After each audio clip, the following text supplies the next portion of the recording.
Halo Sobat Sehat, kembali lagi bersama kami di Podcast Duta Kesehatan episode 2. Nah, Kak Dava, di sini kita bahas tema apa nih Kak di episode 2? Jadi di sini kita mengangkat tema pergaulan sehat antisipasi mental rusak, dan kita juga mengangkat subtema keterkaitan kenakalan remaja dalam konteks pergaulan sehat dan kesejahteraan mental nih Kak. Nah, betul banget nih. Sebelum kita lanjut nih ke pembahasan kita nanti, boleh dulu ya kita sapa teman-teman kita di rumah, yaitu Sobat Sehat sendiri. Semoga Sobat Sehat di rumah senantiasa diberikan kesehatan kapanpun dan dimanapun Sobat berada. Nah, Kak Dava, berhubung dan berkaitan dengan podcast kita hari ini, siapa sih yang nggak penasaran dengan narasumber kita hari ini? Mungkin di rumah juga pada penasaran nih Kak. Bener banget Kak, pastinya penasaran sih siapa sih yang ada di depan kita kali ini. Nah, betul banget nih Kak Dava. Sebelum kita lebih jauh mengenal dekat nih narasumber kita pada hari ini, kita boleh perkenalan dulu kali ya Kak Dava. Boleh banget Kak. Saya Levia Putri dengan rekan saya Muhammad Dafa Amrullah Gusnan, kita bertindak sebagai moderator pada podcast kali ini. Nah, kesempatan kali ini kita bersama dengan narasumber yang tentunya sudah expert sekali di bidangnya ya Kak ya. Bener banget Kak. Dan narasumber kita kali ini kedatangan dari Duta Muda Kabupaten Sidoarjo tahun 2024. Halo Kak. Halo. Oke, gimana nih hari ini? Apakah sudah siap hari ini? Siap banget gak sih? Nah, keren banget ya Kak, kita diberikan kesempatan nih. Kita berjumpa langsung dengan Duta Muda Kabupaten Sidoarjo-nya. Narasumber yang sangat inspiratif tentunya. Betul banget. Tentunya Duta Muda Kabupaten Sidoarjo ini kan menjadi role model atau agen perubahan bagi generasi muda di Kabupaten Sidoarjo nih Kak. Iya Kak. Gimana sih dari Duta Muda sendiri nih rasanya terpilih menjadi salah satu role model atau duta muda yang menjadi bagian besar dari Duta Muda Kabupaten Sidoarjo tahun 2024? Tentunya kami sangat senang sekali sudah terpilih dan sudah dipercaya untuk menjadi Duta Muda Sidoarjo di Kabupaten Sidoarjo ini. Ya, pastinya bangga banget ya kan Kak? Ya, bangga banget. Dan Duta Muda sendiri itu merupakan role model ya teman-teman, yang sudah sebagai anak muda yang banyak mengalokasikan waktunya di zona nyaman dan berani untuk keluar dari zona nyamannya dan untuk mengembangkan soft skill dan hard skill dan serta potensi yang mereka punya. Bener banget Kak. Dan hari ini kita membahas dengan topik-topik yang tentu saja sangat marak ya kali ini, yaitu tentang kenakalan remaja di generasi zaman sekarang. Kan emang banyak banget nih Kak, generasi zaman sekarang itu mungkin perilakunya sudah menyimpang dan ada karena faktor-faktor tertentu seperti kenakalan remaja, dan kenakalan remaja itu bisa nggak sih Kak dibilang sebagai penyimpang dari kenakalan remaja itu sendiri? Bisa banget. Berarti kenakalan remaja itu bisa disebut dengan menyimpang ya Kak, dari harusnya remaja itu seperti apa tapi dia menyimpang. Iya, betul. Betul. Oke, dan apa sih itu Kak kenakalan remaja? Menurut saya sendiri ya, Iya. untuk kenakalan remaja itu adalah sebuah tindakan atau perilaku yang ia lakukan di luar dari nilai dan norma dari masyarakat itu sendiri. Jadi bisa disebut penyimpangan. Oke. Dan kenakalan remaja itu mengapa bisa terjadi atau bisa menyerang para remaja di Kabupaten Sidoarjo itu sendiri nih Kak? Mungkin yang pertama ya, yang ingin saya sampaikan sendiri, mengapa para remaja melakukan tindakan atau perilaku yang menyimpang dan menyebabkan terjadinya pergaulan bebas. Karena kita di usia remaja ini bisa disebut adalah usia yang labil. Bener banget Kak. Setuju sih Kak. Dan jenis kenakalan remaja itu apa saja kalau boleh tahu? Kalau kenakalan remaja di pergaulan bebas itu bisa saja terjadi karena bullying. Itu kenakalan remaja itu banyak banget karena banyak banget pelaku bullying yang sudah menjadikan banyak banget juga korban seperti itu. Juga ada juga narkoba. Para pemuda sekarang juga banyak yang sudah menggunakan narkoba seperti itu. Berarti memang kenakalan remaja itu perlu diantisipasi ya Iya, Kak, perlu betul diwaspadai, sekali, iya. betul banget. Dan memang kenakalan remaja itu kan harus kita antisipasi dengan langkah-langkah preventif, dengan langkah-langkah represif, agar kita itu bisa menjadikan diri kita itu terlindung dari kenakalan remaja itu tadi Kak. Dan coba kita studi kasus nih Kak. Ada suatu remaja nih Kak, ada remaja A dan juga remaja B nih Kak. Remaja A itu bisa dibilang salah satu remaja yang ekstrovert, remaja yang mudah bergaul, remaja yang pandai untuk bersosialisasi, bahkan dia itu notabene remaja yang berprestasi nih Kak. Dan suatu ketika remaja A tersebut itu terjerumus ke dalam pergaulan bebas karena mereka itu tidak bisa mentemengi diri mereka dari yang namanya pergaulan itu Kak.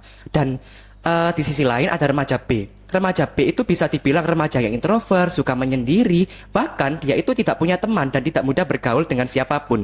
Namun suatu ketika remaja B tersebut itu bangkit dari keterpurukannya. Dia itu ingin mencoba hal baru, dia itu ingin mencoba sesuatu yang baru yang belum pernah terjadi sebelumnya. Sehingga remaja B tersebut itu akhirnya pada suatu ketika terjerumus juga ke dalam pergaulan bebas.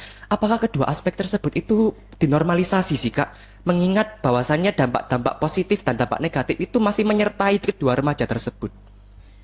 Tentunya sangat tidak dinormalisasikan ya, karena setiap orang itu harus punya partnya masing-masing seperti itu. Jadi walaupun kita sebagai seorang ekstrovert ataupun kita juga yang dari introvert ke ekstrovert untuk mengeksplor diri, kita juga harus tahu gimana caranya mengeksplor diri tanpa memberikan diri kita ini kekurangan gitu loh. Maksudnya kita sampai masuk ke pergaulan bebas, kita sampai masuk ke hal-hal yang tidak jelas di lingkungan yang di luar itu. Dan kita tuh harus menjadi pemuda yang memang benar-benar memberikan ruang pada diri untuk mengeksplor diri dengan kegiatan-kegiatan yang positif seperti itu. Setuju banget nggak sih Kak? Memang eksplorisasi itu perlu dibatasi agar kita itu tidak terjerumus ke dalam yang namanya lingkaran buruk dari pergaulan bebas itu tadi ya Kak. Bener banget.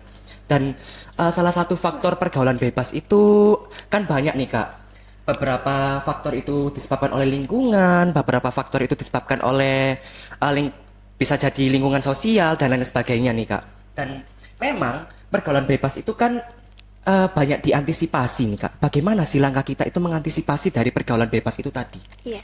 Mungkin kalau dari saya sendiri cukup simpel sekali. Ada 3 cara yang dapat menamai diri kita dari pergaulan bebas. Yang pertama, janganlah kita itu FOMO atau ikut-ikutan, karena belum tentu apa yang kita ikuti itu baik untuk kita, karena penyebabnya itu kadang para remaja itu ikut-ikutan tapi nanti penyebabnya nggak dipikirkan. Terus yang kedua, berpegang teguh dengan keyakinan, taat ibadah dan sebagainya itu harus terus pegang, karena dimanapun kita berada, kalau kita iman kita kuat, kita pasti istilahnya itu aman dari permasalahan apapun itu. Terus yang terakhir itu jangan sampai salah pilih pergaulan, dilihat dari lingkungan sekitar. Sekiranya lingkungan itu bisa berdampak buruk bagi kita, ya jangan kita dekati atau kita masuk ke dalam lingkungan tersebut. Setuju banget gak sih Kak? Memang kita itu harus bisa memilah dan memilih istilahnya. Dan memprotek diri kita ya Dava. Betul banget. Dan mengenai FOMO sendiri nih Kak, kan tadi sudah dibilang ya, kalau misalnya remaja sekarang itu ikut-ikutan, apa-apa tren sekarang juga di sosial media kan banyak ya kan. Dan sering sekali remaja sekarang itu kayak ikut-ikutan hanya untuk viral dan belum bisa menemukan potensi diri mereka dan jati diri mereka untuk dieksplor. Jadi mungkin faktor apa saja sih yang membuat remaja sekarang itu ikut-ikutan Kak? Faktor-faktor tertentu. Biasanya kalau faktornya itu karena pergaulan itu tadi sih. Misalnya dia punya circle nih, terus habis itu dia itu temennya viral, dia akhirnya ikut. Terus habis itu juga temennya kalau misalnya ke pergaulan yang bebas, aku nanti nggak punya temen kalau aku nggak ikut, seperti itu. Ya itu membuat faktor circle itu yang akan membuat mereka itu lebih FOMO. Terus mereka juga lebih tertarik buat aku bisa kayak gitu, biasa kayak gitu, biasanya itu tapi melenceng seperti itu. Iya, betul banget sih Kak. Dan berarti sekelompok orang itu dapat jadi faktor ya Kak untuk memicu seseorang bisa melakukan kenakalan remaja tadinya. Oke, langsung saja karena pertimbangan itu tadi Kak. Kan sesuai yang disinggung sama Duta Muda. Bahwasannya faktor-faktor seperti FOMO, faktor-faktor seperti ikut-ikutan itu kan bisa menjadi pemicu bahwasannya kenakalan remaja itu terjadi pada remaja itu tadi nih Kak. Dan bagaimana sih caranya kita itu supaya tumbuh di lingkungan yang positif dan dikelilingi oleh setiap orang yang tentunya suportif nih Kak? Jadi bisa kita ikut dalam kedutaan atau kita bisa ikut dalam kegiatan-kegiatan positif termasuk kayak lomba ataupun kegiatan-kegiatan di sekolah yang memang memberikan sisi positif untuk mengembangkan potensi diri dan juga prestasi kita. Sebenarnya itu boleh kita untuk bergaul dengan siapa saja, tapi pergaulan itu harus kita juga memilah dan memilih seperti itu. Jadi kalau misalnya pun kita sudah memilih pergaulan yang baik, kita akan menjadi orang yang baik. Sedangkan walaupun kita sebagai orang yang baik, jika kita berada di lingkungan yang buruk, mau nggak mau kita akan sehukum alam lah, kita bakal ikut seperti itu. Oke, Dan betul tentunya Bapak ya? betul banget, dan tentunya itu emang salah satu faktor yang mempengaruhi itu keluarga ya Kak. Iya. Keluarga.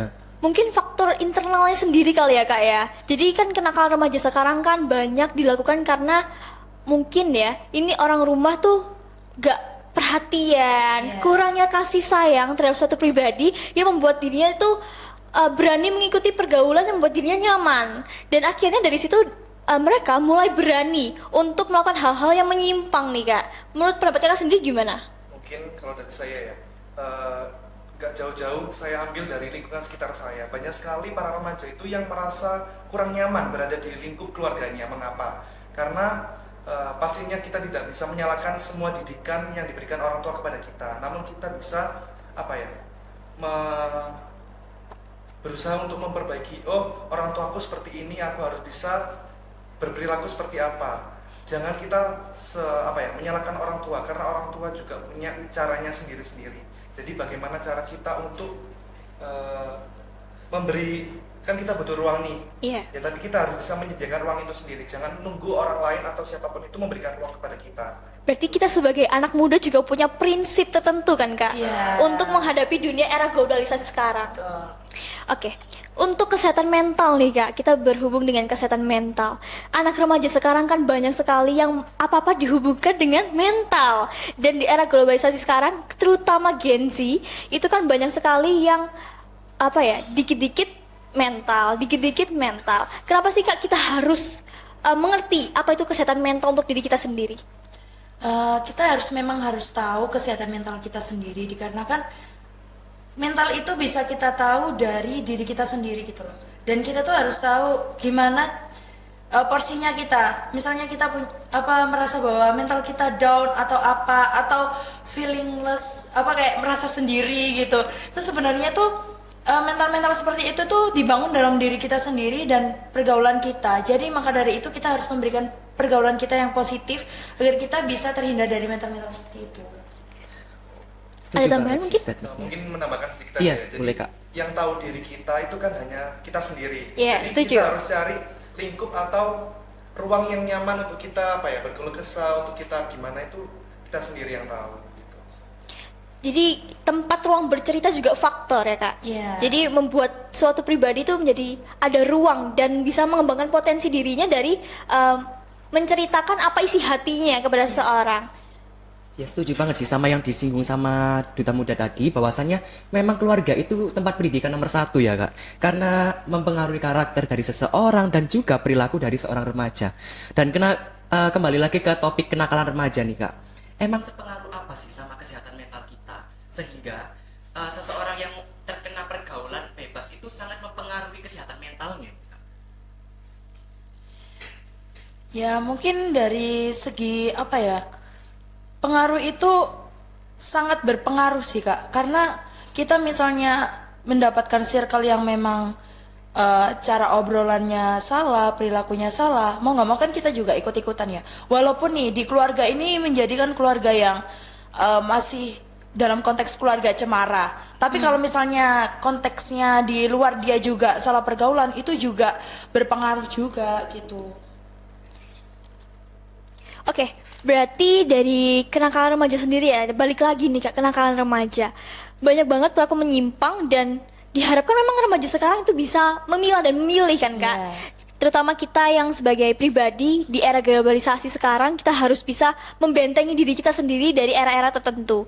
Oke, untuk mengenai informasi kesehatan mental nih Kak, kita bisa akses di mana sih Kak kalau untuk informasi seputar kesehatan mental? Banyak sih sebenarnya yang dapat kita akses mulai dari internet, dari Google atau Iya. apapun itu. Sebenarnya itu banyak web-web yang menyediakan informasi mengenai kesehatan mental itu seperti apa. Jadi kita sebagai Gen Z itu sudah sangat bersyukur harusnya, karena banyak sekali media yang tersedia untuk kita memahami informasi terkait kesehatan mental itu sendiri. Iya.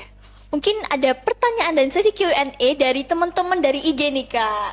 Bener banget, memang banyak banget sih sesi Q&A yang sudah masuk ke dalam laman Instagram kita. Namun kita memilah dan memilih mana sih pertanyaan yang paling relevan dengan Duta Muda Kabupaten Sidoarjo ini tadi, Kak. Iya, boleh. Langsung aja Kak Dava. Oke, pertanyaan pertama. Remaja zaman sekarang memang apa banyak yang memiliki perilaku menyimpang nih, Kak, dari norma aturan dan norma sosial? Itu dari faktor ya. Yang pertama yang sudah disebutkan adalah faktor keluarga, juga faktor lingkungan. Gitu. Jadi seorang remaja bisa menyimpang karena dia itu ingin mencari jati dirinya. Gitu. Jadi dia itu selalu rasanya ingin tahu seperti itu. Di situ seorang remaja bisa salah untuk mengambil langkah. Nah, itu adalah peran kita di lingkungan sebagai diri kita sendiri untuk memberikan pedoman dan prinsip untuk hidup gitu. Setuju banget sih sama statementnya. Soalnya kan memang sih salah satu faktor yang paling mempengaruhi dari lingkungan pergaulan bebas itu tadi adalah Diri kita internal. sendiri, Betul iya. banget. Internal kita sendiri. Jadi memang kenakalan remaja itu sangat perlu sekali untuk diantisipasi ya Kak ya, agar kita dapat lebih mawas diri dan membentengi diri kita sendiri dalam dan tidak terjerumus dalam hal-hal seperti itu. Dan hal-hal negatif lainnya semoga kita bisa apa ya Kak, memberikan inspirasi bagi sobat-sobat di rumah agar kita bisa membentengi diri kita sendiri dari hal seperti itu. Mungkin dari Duta Muda sendiri ada yang mau ditambahkan? Mungkin dari saya sedikit aja. Iya Kak, silakan. Jadilah pemuda itu jangan yang ikut-ikutan, karena jati diri itu memang penting sekali ya. Karena kalau kita nggak punya jati diri, nanti kita di luar itu dilihatnya gimana, Kak Neta? Ya dilihatnya kayak ikut-ikutan, terus kita nggak punya pedoman hidup, terus kita juga nggak punya kepercayaan diri kalau kita jadi orang yang FOMO gitu ya. Kalau dalam istilah kuliah itu istilahnya plagiasi nih, Kak. Iya, betul sekali. Setuju Kak. Baik, kami sudah di penghujung acara podcast episode 2. Mungkin dari kita akan jargon terlebih dahulu ya kali ya Kak. Jadi kita nih Duta Kesehatan punya jargon nih Kak di podcast sendiri.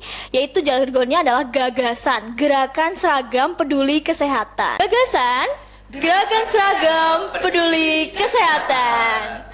Baik, terima kasih kepada Duta Muda Kabupaten Sidoarjo atas kesempatannya dan datang di podcast hari ini. Kami tutup. Wassalamualaikum warahmatullahi wabarakatuh.